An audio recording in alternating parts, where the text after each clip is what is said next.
Alright, so how's it going, people? Hope you're doing well. My name's Oliver. I guess I wanted to talk a little bit about the act of finding oneself and the act of getting one's shit together.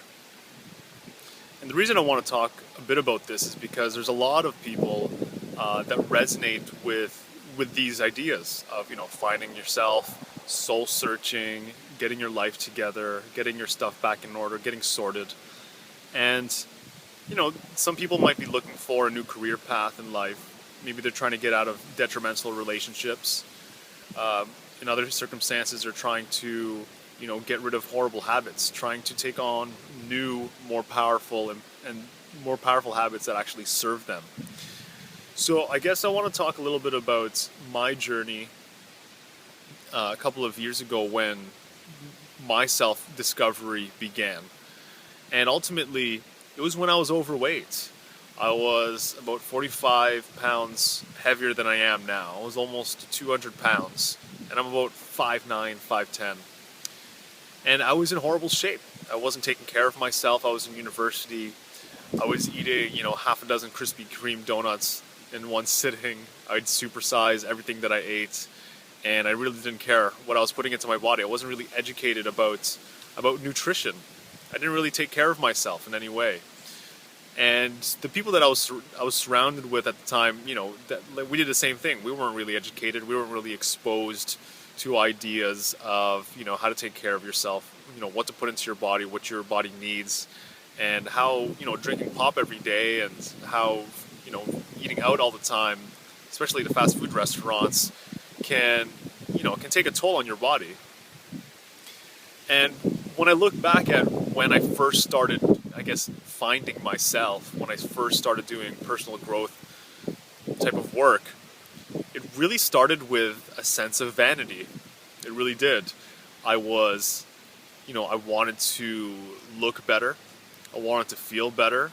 It was just, there was this moment that I was looking at some old photographs of myself, and I just saw a picture of myself chugging a Corona when I was in Mexico one time, and I had this big belly, and I looked like I was like one of my own uncles. I looked like an older guy, and I couldn't believe that was me. I really couldn't. It was gross, to say the least. And so what drove me was to look good, was to to lose weight, to lose body fat, to feel better when I look in the mirror, and for people to notice that I was improving. And I think that was the best way to start. I don't think it would be effective for me to look at, let's say, my past, my childhood, my relationships, the stories that I've told myself throughout the years that have either served me or not served me. To do this type of self-knowledge work, I don't think would have been as powerful if it wasn't for me getting grounded into my body first. That's right, getting grounded into my body first. So if you're on this journey, you're trying to find yourself, you're trying to get your shit together, I think the first thing that you need to look at is self-care. Because what I started doing was I started walking every day. Walk turned into a jog. That jog turned into a run. And I started drinking a ton more water. I started drinking a lot of green drinks. And this is just stuff that I slowly started to integrate into my daily practice. And eventually I got a little bit of momentum, and I could see that, when I put on my clothes, they were getting a little bit looser. The people that I was surrounded by, they would notice, and they would tell me that, you're looking better, you look like you're losing weight. The pounds on the scale started going down. And I think this type of momentum and, shedding that excess body fat and getting results and, starting to work out on a more regular basis inspired me to eat better and inspired me to put the right things into my body, especially after working out, wanting to repair my body with the right foods and the right nutrients. And it was only then was I able to dig into self-knowledge. Aristotle says, the beginning of wisdom is self-knowledge. And I think if it wasn't for me shedding my insecurities or my negative beliefs about myself with my body, was I able to start looking inwards. So I'd say, you start with the body first, master the body to get to the mind, to get to the heart. And I think that's the most powerful approach to take, So if you're in the situation where you're trying to get your shit together, my suggestion is to start an exercise training regimen, whether it's you go practice, Muay Thai kickboxing, or maybe you start a yoga practice, or you start going for runs, going for jogs. And what you're going to find is slowly as you do it, because it's a daily practice, there's no real destination that you're trying to get to. The results will start to show up as they compound on one another. And the results will be seen by others, which will be great because you'll have the validation, the reassurance of the people around you saying that, you look like you're losing weight, you look great, you're going to have to start changing your clothes. I think, the biggest expense other than, seminars, workshops, and personal development coaches and things like that is getting a brand new wardrobe in many cases. Because I'll tell you, there's so many sets of clothing that I had to get rid of because it just did not fit me anymore. But when clothes feel better on you and people are giving you compliments and you're looking at yourself in the mirror, you decide that, you're worth something. You start to see that there's a value that you put on yourself. And I think when you start to put a value on yourself, that's the best place to start with when trying to discover yourself, self-knowledge.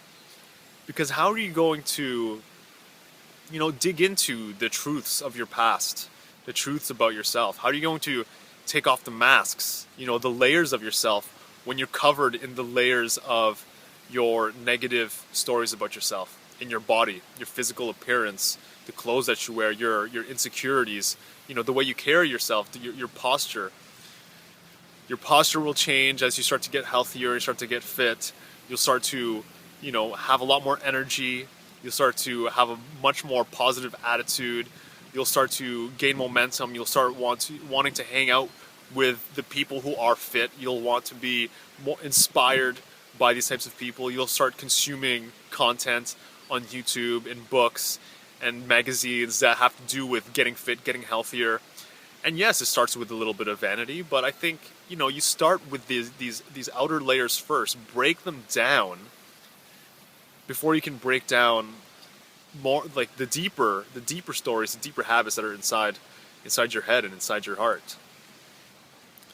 So if that sounds like you, whether it's trying to get out of a destructive relationship with friends or a significant other, or you're trying to you're trying to get rid of an addiction or a horrible habit, or you're trying to find a career path.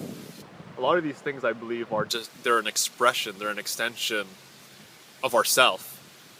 And I think the more you know yourself and the more you care for yourself and love yourself, as soon as you can hone that, will you be able to find out which direction you want to take. How do you want to express yourself in this world? So I think self-knowledge and self-love, in a lot of ways is the core. Before you start finding out how you want to express yourself in your life with what you say, what you do. Robin Sharma says, you can preach a better sermon by the life that you live than the words that you preach. And I think that's very true. So if you start to look at different types of ways that you can start taking care of yourself, whether it's the well-being checklist. Well, the well-being checklist, I'd say, would probably be the first place to start. So think about, what are the 10 things that make you feel like for the day you have a high sense of well-being? For some people, it's connecting with nature. For some people, it might be reading a book for 15 minutes, meditation, going for a walk, drinking tons of water. Ultimately, the contents of your well-being checklist is up to you, and it's not it's individual and it's unique to you.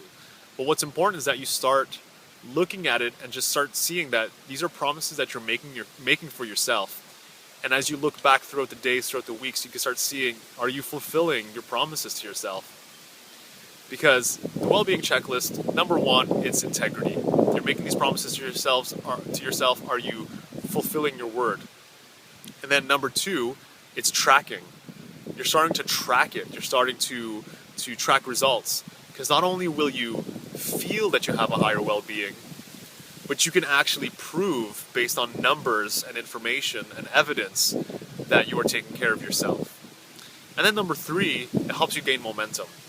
So if you're getting these high well-being days like 80%, 90%, 100%, meaning that every day you're doing these important things, then it'll help you gain the momentum to further that in yourself. Because what I learned from my coach Hans Phillips is that well-being is the foundation, and it's true. I believe that there's a direct result with how well we take care of ourselves, and in terms of how we take care of ourselves as well as how high we perform and how productive we are. So I hope you take some of those thoughts into consideration. I think it's really important that you try it on and see if it makes sense for you. And it's not a race. It's definitely a journey, and it's a practice. It's not something that transformation doesn't happen overnight. It does happen over time, and it's just these daily choices that you make. Start to value yourself, start to take care of yourself, break down those layers, then you can start getting deep within yourself for a little bit more self-knowledge and self-discovery, for that soul searching that you're trying to achieve. And I hope you have a great one. Take care, guys.